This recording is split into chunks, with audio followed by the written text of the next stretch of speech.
Meu nome é Eli Fabres, tá? Eu trabalho no Programa de Pós-Graduação em Educação. Trabalho provavelmente com algumas, já trabalhei com algumas professoras de vocês. Lá, neste programa, nós fazemos pesquisas também.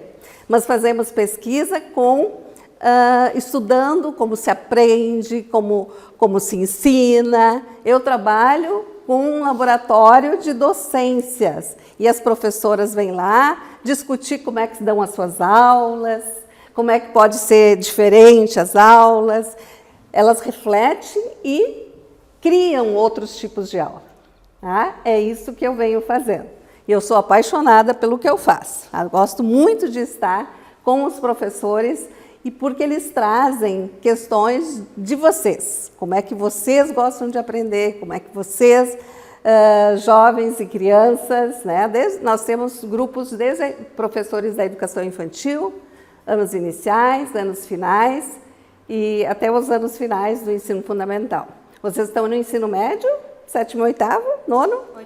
8º e 9º. 8º e 9º. Muito bem. Então, eu preparei uma conversa primeiro com vocês, tá? Eu queria muito que vocês conversassem comigo. De que escolas vocês são? São João Batista. Qual? São João Batista. É daqui? Sim. E fica onde? Na Vila Batista. É? Ah, muito bem. E tem professoras aqui? Não, só diretora e supervisora. Sim, são lá? Professora e supervisora? Muito bem. Muito bem. Depois, se vocês quiserem levar o material, porque eu vou deixar umas sugestões ali, eu passo, vocês só me deixem o e-mail de vocês que eu passo depois o material para vocês, tá? Aí pode passar o material para eles, porque tem algumas sugestões de sites onde vocês podem fazer ciência, brincar com ciência nos próprios sites, tá? Então, quando a gente pensa em ciência, tá? Se eu dissesse assim, o que é ciência? Geralmente, o que a gente pensa? Não é? Pessoas que estudaram muito, que estão às vezes de jaleco. O que mais? Laboratório. O que mais? O que mais? Vamos dizer. Hã? Teste? Fazer teste, né? Então, geralmente se pensa isso. Ah, fala. Frascos, vidrarias. Isso. Geralmente é isso, né? As pessoas assim que estão ali quebrando a cuca para descobrir alguma coisa. Mas o que mais a gente pode pensar? Será que ciência é só isso? Será que ciência é só isso? Eu quero falar para vocês, eu ver se eu consigo mostrar aqui do meu celular, que uma das professoras de educação infantil me mostrou essa borboleta linda, ó, com duas, foi brincar com as crianças no pátio e encontrou essa borboleta com com duas bolinhas, tá vendo? Tá vendo? Duas bolinhas brancas. E as crianças começaram a fazer as suas teorias. Por que essa borboleta tinha bolinhas brancas? E aí elas inventaram um monte de teorias. Mas no final, eles disseram, é porque ela anda de dia e de noite. Ela passa por muitos dias e por muitas noites. Então ela fica com toda preta, mas daí tem as bolinhas brancas. Isso foi a teoria e eles deram o nome para essa borboleta, borboleta do dia à noite, do dia e noite. Então, com isso, eu quero te dizer para vocês que é assim que a gente começa fazendo ciência. É tendo curiosidade. É a gente dizendo, o mundo é assim, sempre foi assim. Isso não é cabeça de cientista e de pesquisador. Cabeça de pesquisador é aquele que está sempre querendo ver como é que funciona isso, como é que é isso, isso sempre foi assim? Quem disse que precisa ser sempre assim? E quer sempre perguntar o porquê, e quer sempre ver mais, quer olhar mais. As crianças fizeram as suas teorias muito simples, né? Porque elas não têm medo de errar. Elas vão dizendo o que vem na cabecinha delas. Mas depois a gente vai crescendo e vai colocando amarras aí e não fica tão fácil mais fazer perguntas, né? A gente tem muito medo de errar. Mas eu quero contar uma história para vocês aqui. Deixa eu passar aqui. Que eu vou mostrar para vocês que isso pode ser diferente. Quem pode fazer ciência? Hein? Pergunto para vocês. Quem pode? Fala. Como é que é teu nome? Joaquim. Vamos? Joaquim. Não ouvi. Joaquim. Joaquim. Um nome lindo, tem que dizer alto, Joaquim. Joaquim, então, quem é que pode fazer ciência? Aquele que tem interesse? Hã? Aquele que tenha interesse? Aquele que tem interesse, né? Mas quem mais? Vamos ajudar o Joaquim. Quem mais pode fazer ciência? Tem que estudar. Hã? Tem que estudar. Olha, eu acho que o estudo é importante junto, né? Agora, antes de estudar, a gente tem que ter olhos para observar, mão para tocar, sentir, o corpo que Deus nos deu, todo ele tem que funcionar para ficar atento. Atento a tudo que acontece na nossa natureza. Atento. Eu vou contar a história daqui a pouquinho de uma menina que observou aos 11 anos e hoje ela está nos Estados Unidos estudando.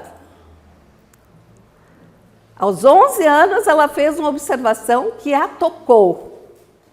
E ela se comprometeu tanto com aquilo que ela quis deixar um pedacinho da ajuda dela nesse mundão.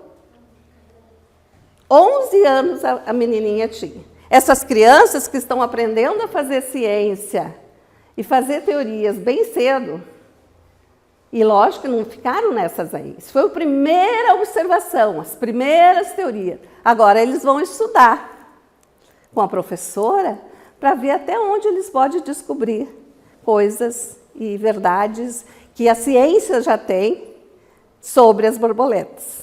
Mas é assim que a gente começa, fazendo pergunta. Aquelas crianças ficaram muito mexidas com essas duas bolinhas que tinham as borboletas, que tinha essa borboleta. Né? O que vocês veem durante o dia e que poderiam fazer perguntas e que às vezes a gente passa, isso é natural, passo aqui, sempre vejo isso e nunca me pergunto. Comece a fazer perguntas, ser curiosos. E a segunda pergunta ali é, vocês fazem ciência em suas escolas? Nessa São João Batista, se faz ciência? Faz?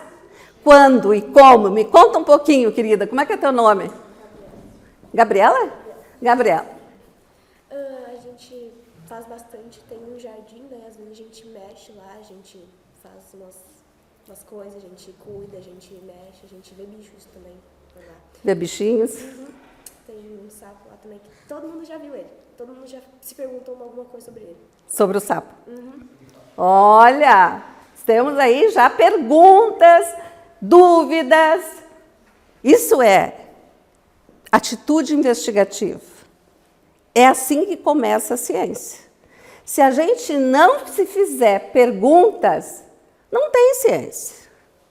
É uma ciência morta. Ciência dos livros, aquilo que... Então, as perguntas mais importantes são essas que vocês observaram e que não estão as respostas nos livros aí. Pensem bem nisso. Pensem bem nisso. Então, vocês fazem feira de ciências? Fazem?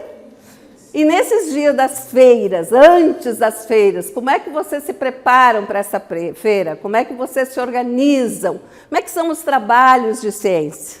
A gente começa com perguntas. A gente começa com perguntas para depois chegar ao trabalho. E quem são os professores que organizam? Uma grande parte. Grande parte, quase todos. Muito bem. É assim, né? Vocês aprendem a trabalhar em junto, a fazer pesquisa em dupla, em trio, em quatro, enfim, em grupo, né? Então, é isso que eu queria um pouquinho conhecer de vocês, se lá na escola de vocês faziam ciência. As ciências básicas, que a gente diz isso, né? Hoje não tem mais essa separação tão assim, mas a minha fala foi me pedido que eu falasse um pouco do que é a ciência básica, né? Essas ciências consideradas básicas são essas que a gente pode desenvolver desde a educação infantil. Tá? Mas minha área não é considerada ciência básica, minha área é considerada ciências humanas. Tá? Trabalha com a educação, trabalha com pessoas. Tá? Mas ela usa desse conhecimento também.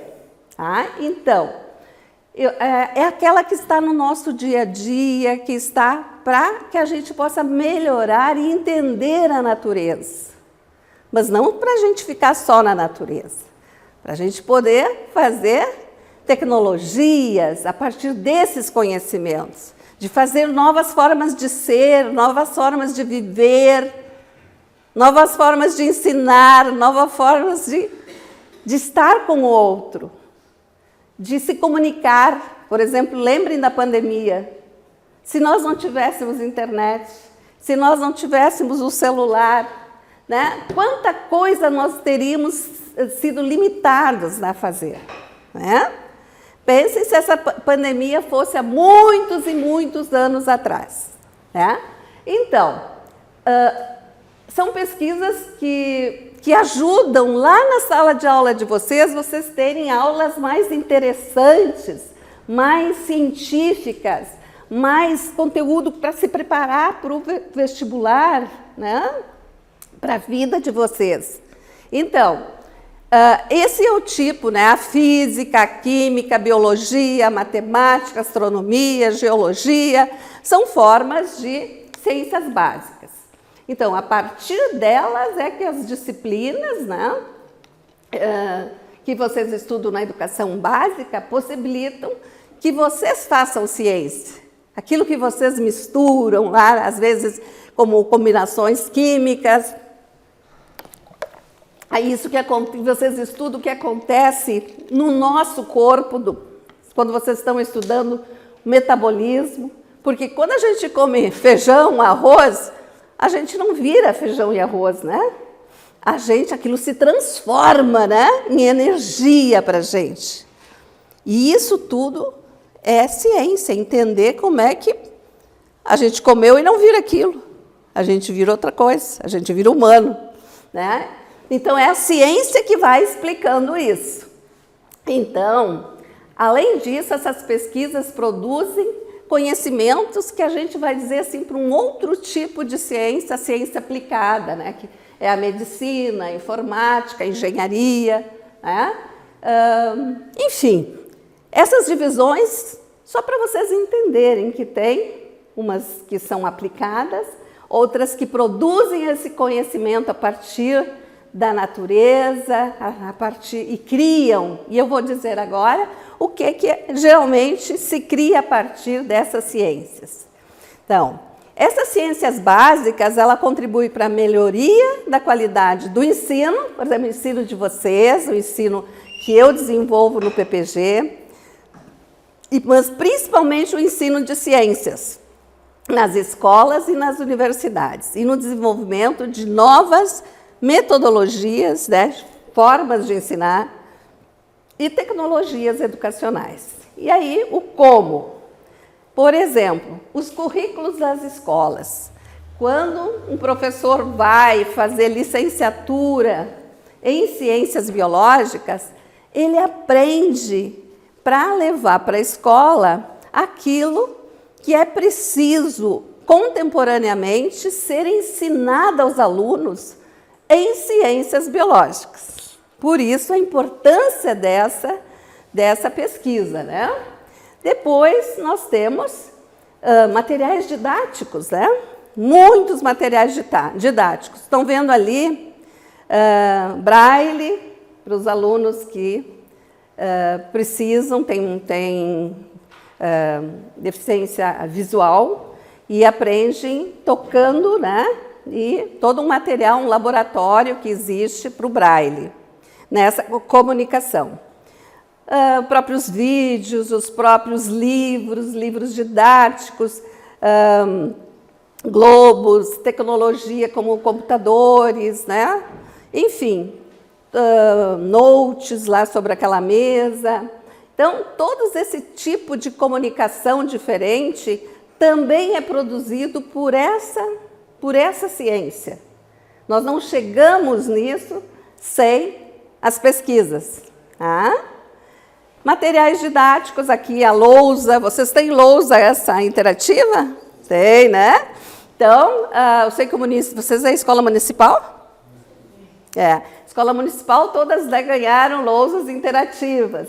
Eu trabalho com algumas escolas municipais. Então aí vocês estão vendo outro, celular, questão para óculos para aumentar a visão. Então, todos esses outros para estudar o corpo humano, toda uma tecnologia importante. Para quem eu vi que alguém quer fazer medicina, medicina hoje tem muito laboratório que não precisa mais pegar os bichinhos, nem só o humano. Elas fazem tudo como se estivesse mexendo nos órgãos internos, para depois ir para o corpo, para depois ir para o vivo. Porque senão, se tem um erro, pode matar a pessoa. Então, o curso de medicina vai ensinando, mas vai tendo apoio para os alunos aprenderem a fazer isso, com todo o respeito possível e ética. E compromisso com esse ser humano que está ali e que mais tarde vai ser o paciente. Tá? Então, todas essas áreas são lindas e a universidade tem muitas áreas aqui que tem pesquisa e que espero vocês aqui para fazer essas áreas muito bonitas. Aqui tem as tecnologias educacionais, né? Que precisa, o avatar. Aí tem muitos filmes que vocês assistem e dizem, isso é só ficção. Não é só ficção. Tem muitas coisas. Hoje nós temos lá a professora Eliane Schlemmer, que trabalha com as tecnologias educacionais. Ela trabalha com avatar, ela trabalha com muitas outras tecnologias que um tempo atrás a gente achava que era só cinema, que era só filme. Né? E hoje isso serve para a gente estudar. A gente fazer umas aulas muito legais. A formação de professores, né? Tanto na universidade como nas escolas. E aqui vocês estão vendo as pessoas construindo novos instrumentos para andar no campo, tem também tanta parte da vegetação, dos vegetais, né? Das gramas, então, feiras de ciências, assim, todas as áreas crescem com a pesquisa forte, né, que as ciências básicas vão desenvolvendo. Então, também a criação de métodos de ensino. Né? Vocês têm na sua escola algumas formas de trabalhar que não sejam só o professor falando e vocês escrevendo? Como é que vocês aprendem na escola? Que tipo de aula vocês têm? Muito livro didático? Fala. Às vezes, alguns professores pedem para a gente usar os computadores. Olha, usar os computadores. Então, estão usando uma tecnologia. O que mais? Que tipo de aula vocês têm? Joaquim? A gente tem a aula com a tela interativa também. Com a tela interativa. E o que faz lá? A tela interativa, né? Uhum. Daí o que vocês fazem? O professor, ele pode desde colocar um vídeo até mesmo passar um texto. Né? Sim, sim. E que tipo de método que vocês podem fazer com, por exemplo, a mesa explorando a tela interativa? Mas vocês trabalham em grupos? Sim. Isso. E aí, no grupo, eu quero fazer uma pergunta. Agora, sou a investigadora aqui. É um só que faz? Um só que trabalha?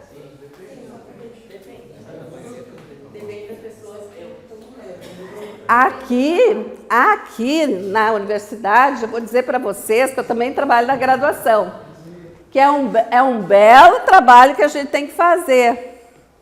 Quando os alunos chegam, eles querem que um faça, que um coordene e muitos só querem assinar. Isso não é trabalho em grupo. Então, trabalho em grupo, todos têm que estar presentes, todos têm que dizer, isso eu pensei, isso eu ajudei a fazer. Senão vocês não aprendem. E estão roubando de vocês mesmos. Ó, depois vocês querem entrar na medicina, querem entrar na TI.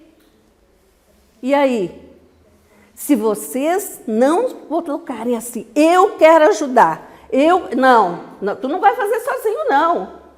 E quem é só para deixar ali, que o professor deixou, né, ali fazendo no grupo, coordenando, não pode aceitar. Tem que fazer todo mundo trabalhar para poder assinar. Não é?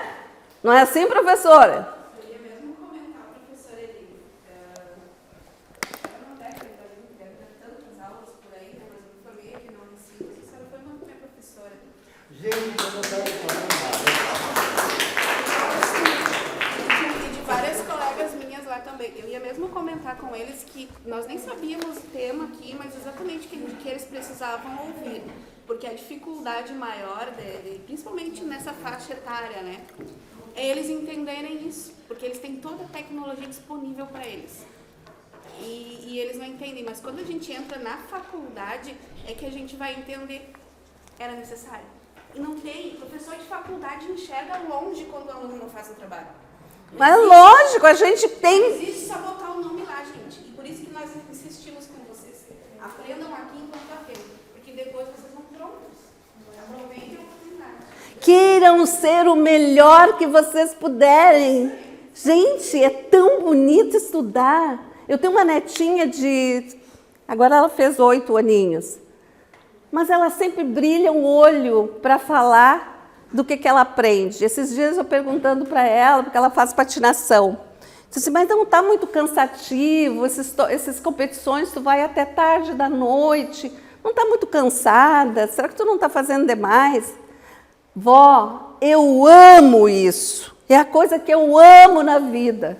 Então, ela faz os trabalhos dela, tudo bem feitinho, para poder patinar, porque é o que ela gosta de fazer. Mas ela sabe que ela tem que estudar também. Né? Então, estudar, gente, é para a gente, não é para o pai. Não é para a mãe e não é para a professora. Se vocês levantarem amanhã e dizer assim, hoje vai ser diferente o meu dia, eu vou mostrar como eu sou uma boa aluna e eu vou aprender para mim. Mas é para vocês, é o futuro de vocês. Não é para o papai, para a mamãe, nem para a professora. Isso vocês têm que aprender. Sabe como é que os meus alunos me dizem? Os alunos grandes que estão fazendo doutorado comigo. Que eu digo que tem que ter sangue nos olhos. E que na entrevista, para eu pegar meus alunos, eu olho se eles têm brilho no olho. Se não tem brilho no olho, é aquela coisa insossa, que não sabe o que vem fazer, não sabe o que quer, que está sempre cansado. Isso não dá. Isso não dá para fazer pesquisa. Não é? Gente que tem sangue no olho não é o que briga. É aquele que briga pela vida. É aquele que quer fazer melhor esse mundo. Em tudo que a gente fizer. Vai fazer um cartãozinho, a gente vai fazer o melhor que pode. Às vezes a gente está cansado, né? Como é que é o teu nome? João Gabriel. Hã? João Gabriel. João Gabriel. Às vezes a gente está cansado. Mas a gente tem que pensar. O que é que está acontecendo nessa sala? Professora, não estou entendendo. Podia, por favor, repetir? Não tem professor que não fique muito feliz quando a gente tem a pergunta de aluno. Mostra que ele está interessado. Mostra que ele quer saber. Mostra que ele quer ser diferente. Tá? Então, falei um pouquinho aqui, meio demais, tem que cuidar meu horário.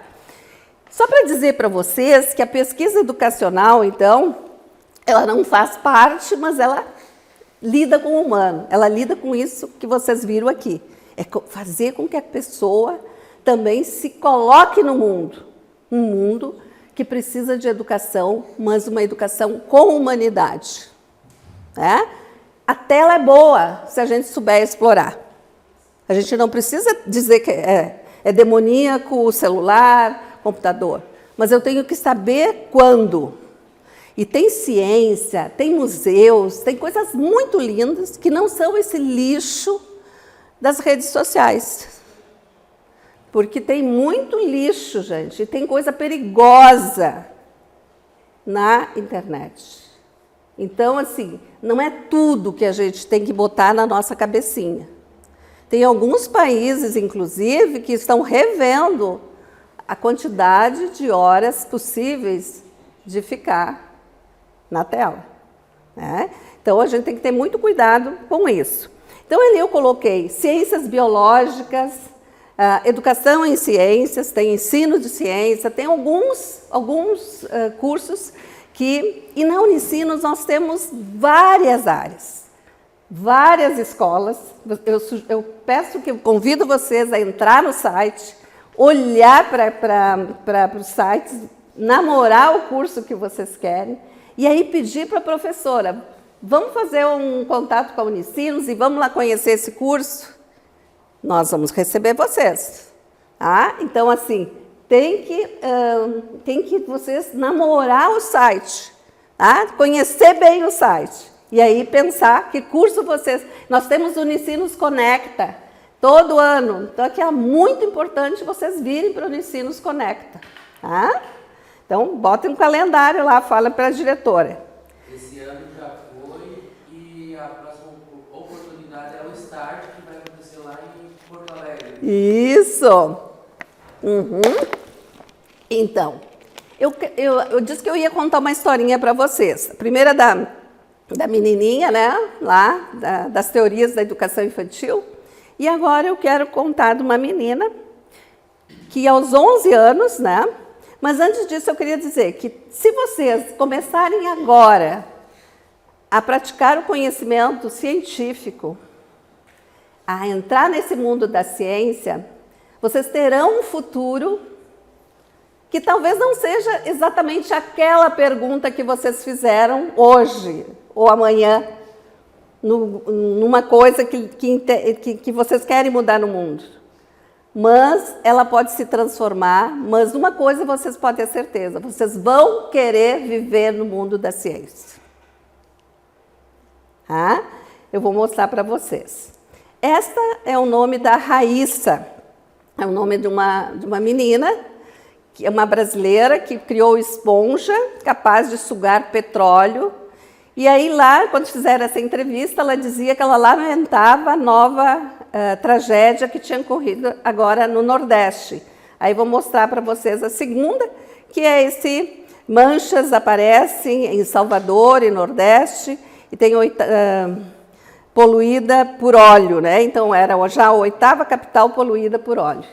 Então vocês vejam, de vez em quando sai uma tragédia, né? Ou é um barco que vazou, um navio que vazou, ou alguma tragédia. E ela, olha, tinha 11 anos, né? Naquela época dos peixes. Vocês não lembram aqui, mas teve uma mortandade de peixes. Perguntem para os pais de vocês, né? Que foram 86 toneladas de peixes mortos após o despejo de resíduos poluentes. Né? Foi tão marcante na vida da então menina que a levou a desenvolver, anos mais tarde, um projeto premiado. Então, ela já começou a observar onde ela vive, o rio, com 11 anos, e isso já perturbava. E aí, depois, ela vai fazer pesquisa, ela vai fazer... teve sucesso, foi para os Estados Unidos. Eu soube que ela esteve aqui nas startups da Unicinos também, tentando produzir industrialmente.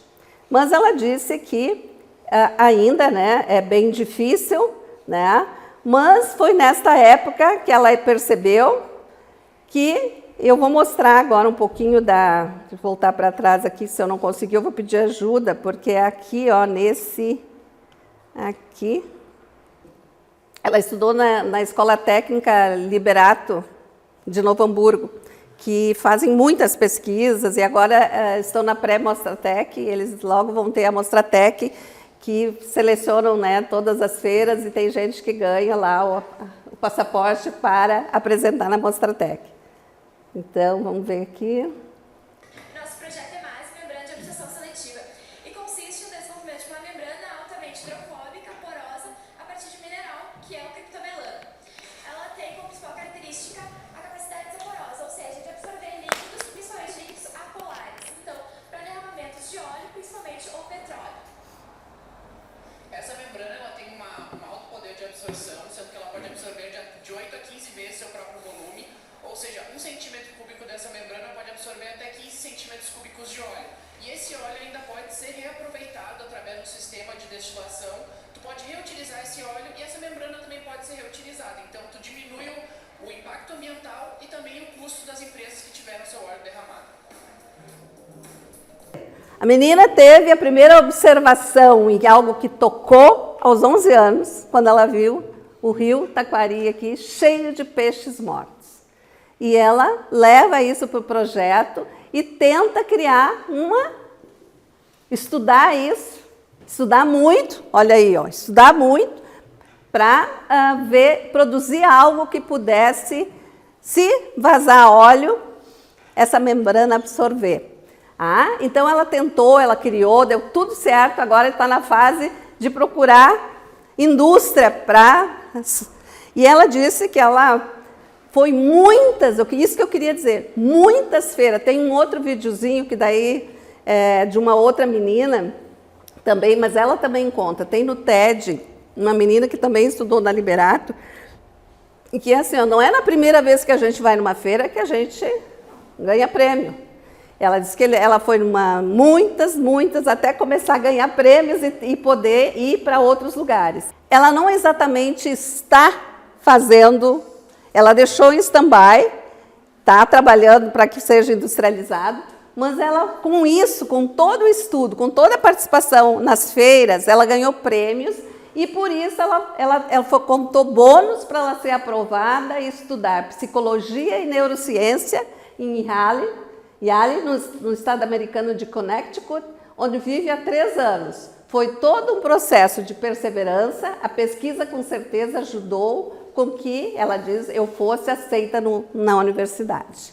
Então, eu quero deixar um lembretezinho para vocês, e o meu lembrete para vocês de todos os dias, ó, sejam curiosos, observem, façam perguntas, muitas perguntas, duvidem. Evite as perguntas que as respostas já estejam nos livros, mas aquelas que ainda não temos as respostas. A aventura da tua vida pode estar nesta pergunta. Raíssa viu um problema, morte dos peixes, pesquisou as causas e foi muito persistente para seguir os seus estudos e pesquisas para criar um produto. E você? O que gostaria de construir na sua vida? Que problema gostaria de resolver no mundo? Era isso, gente, querida. Gostei muito de estar com vocês, tá? Sucesso para vocês.